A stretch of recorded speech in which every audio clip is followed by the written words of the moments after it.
Takapu neke is one of the many Maori settlements here on the Banks Peninsula.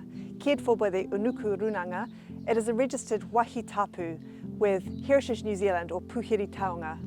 It's a culturally significant site for Ngai Tahu and indeed for anyone in this takiwā. In 2018, the Takapu neke Reserve Management Plan was adopted by the Christchurch City Council.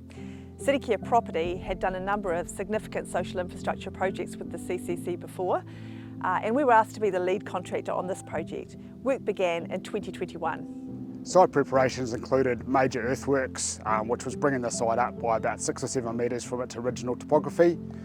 We also have retaining walls that line the site, and we also have double spirals, which is a Takarangi pathway, and also a Pou, which was developed by master carver from Ngai Tahu, Fayne Robinson.